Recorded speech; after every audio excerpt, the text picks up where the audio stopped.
Denise Gwen, reading aloud for you from my short story, The Greasy Spoon, Chapter 54.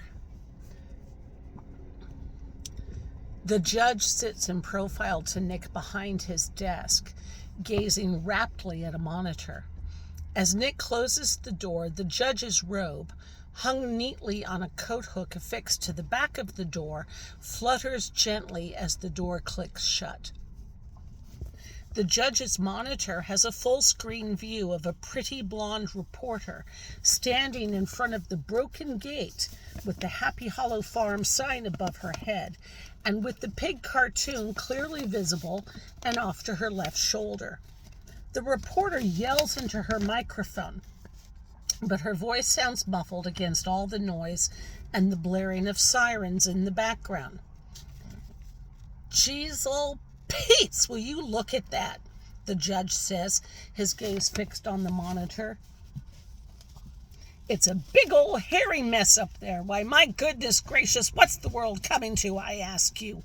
I sent Maureen home. This kind of thing scares the golly gee willies out of her, and I told her everybody's gone to see. What a bunch of looky-loos we got on our hands. Oh my, so we may as well call it a day. We won't get anything more done today, so I told her, why don't you head on home and come on back tomorrow morning, bright and early, and we'll see what we can see. Am I right?" Nick says nothing. "Geez, old Pete's, will you look at that?" The news video shows police officers attempting to herd hogs into a pasture and not doing a fine job of it. The hogs, enjoying their sudden freedom, run and cavort and gallop around in the pasture, doing what comes natural to hogs and looking pretty goddamn happy to be doing it from what Nick can see. The camera pans to the outside of the pole barn, and there's Jeb's truck still parked. And is Nick imagining it, or do the tracks of Nick peeling it out of there in Clem's truck look as if they've been coated in a bright neon color on the dusty yard? Because that's all Nick can see, the tracks he gouged into the dirt when he tore out of there. And did anyone notice yet that there'd clearly been a second truck at the scene, and that second truck is now gone? Won't someone come looking for that truck before too much time passes? He licks his lips. "Well, I tell you what, that's a mighty big conflagration out there, and I just don't know what to make of it," the judge says, reaching for his coffee cup and taking a sip. The cup has "World's Best Dad" printed on it. Aww. The judge keeps talking. "I've been listening to the news ever since it started, and they say there's lots of dead people out there. Jeezel Pete's, I tell ya. Who'd imagine such a thing in Parkersburg, am I right?" And as the judge sets down the coffee cup and turns to face his visitor, a lot of things happen at the same time.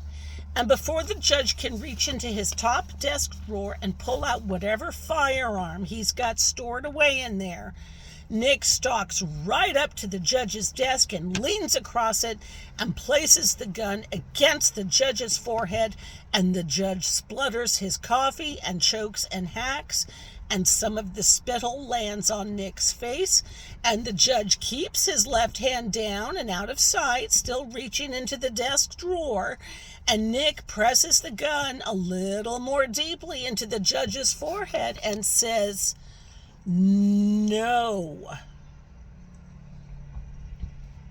The judge freezes, his left hand out of view. "You reach for that gun and I will blast you, sir." A beat. The judge does not move. "Take your hand out of that drawer and lift both hands in the air and stand right up." This does not please the judge. "Young man, you look a sight." "I am a sight, Your Honor. Hands up, or I will blow your fucking head off." The judge raises his hands. What do you want? Stand up, sir. Hands in the air. Stand up. The gun remains fixed on the judge's forehead. Put that gun down and let's discuss this like men. Stand up. The judge raises his hands and stands up slowly. He cocks his head. Are you in any way responsible for that mess out yonder? Nick keeps the gun glued to the judge's forehead. Judge Obermeyer, you have an impermissible conflict of interest. I beg your pardon. Judge Obermeyer, you're a secret shareholder in Happy Hog Farms, LLC. No, I'm not. Yes, you are. No, I am not. And it's in your son's name. The judge laughs mirthlessly. Young man, you don't got your facts straight. Why, I said as much to you earlier today when you strutted in here with that asshole partner of yours. You have a son, Judge. No, I don't. I got 4 daughters, and you've got a son, Judge, and he lives in a group home. The judge glares at him. His Adam's apple bobs. How did you? I happen to know someone who works there. You asshole. Yup. Your wife don't even know about him. Ain't that fine? Ain't that nice? You persuaded the boy's mother to give him her maiden name, and that's how you did it, you sneaky bastard. That's how I did what exactly?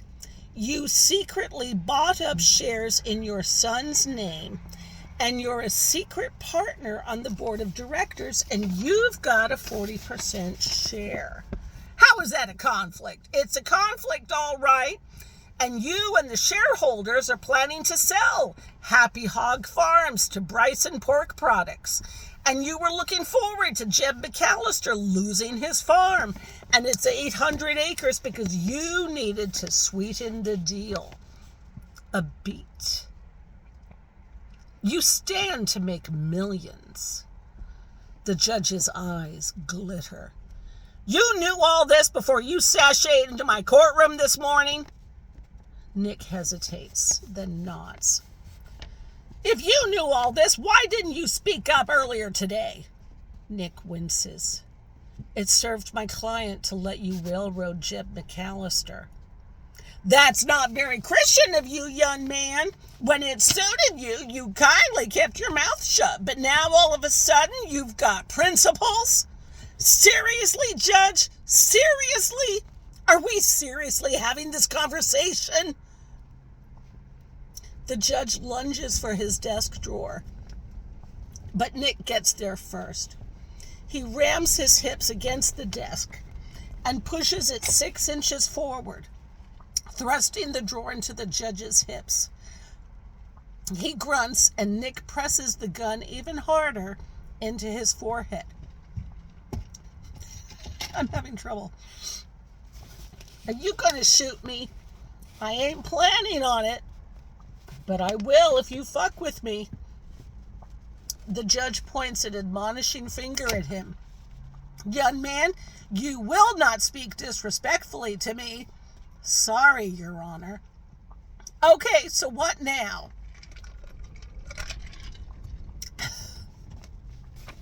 I want you to walk backwards into your bathroom right there, and then close the door and lock it.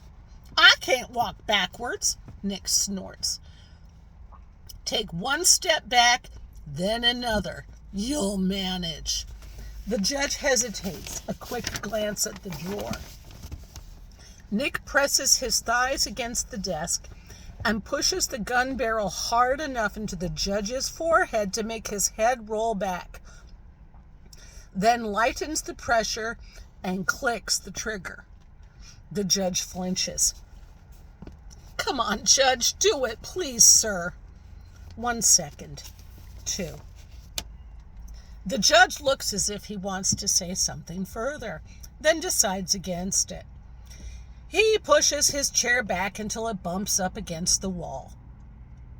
He takes 1 step backwards.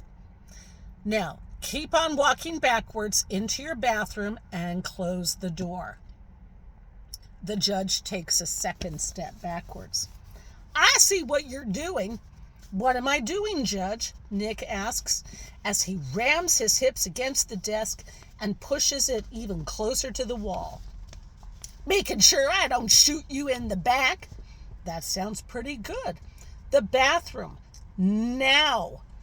What's going on at that farm anyway, Judge asks. The news is all over it.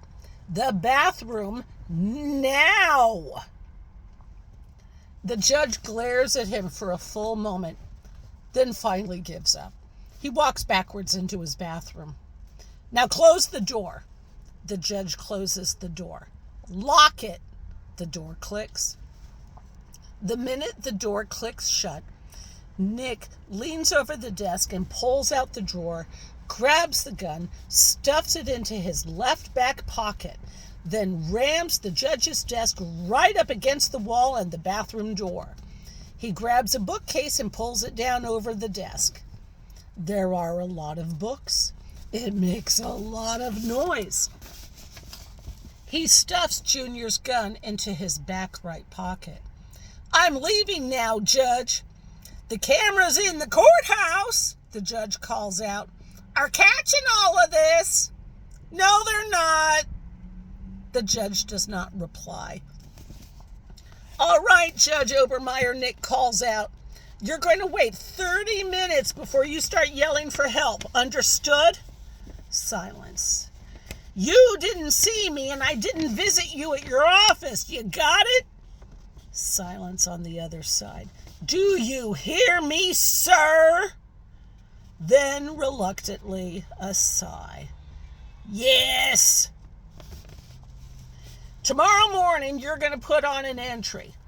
And in that entry, you're going to recuse yourself from this case and assign a visiting judge. And what are you going to do? Not that it matters, but I'm leaving the firm. Oh, why? Because I'm no longer representing corrupt clients. Another silence. Then the judge chuckles. The chuckle grows in intensity, and soon the judge is laughing. And pretty soon, the judge is laughing hysterically. From the way the judge is laughing, Nick figures, it's the funniest thing the judge has heard in his entire life. I'm glad that's funny to you, Nick says dryly. You'll be out of business soon enough, son. You be sure and tell me how that works out for you. Oh, boy, I think that's the funniest thing I've heard all day. I'm happy for you, Judge. You're an idiot. You know that, the judge snarls. In any event, Your Honor, I'll be on my way. What's happening out there at the farm? The judge asks. The hounds of hell have been unleashed, Nick says. I'm leaving now. And remember what I said. Wait 30 minutes before you call security. Security wouldn't come even if I did call, the judge says mournfully. Everybody's up at that goddamn farm. Have a nice day, Judge Obermeyer. Fuck you.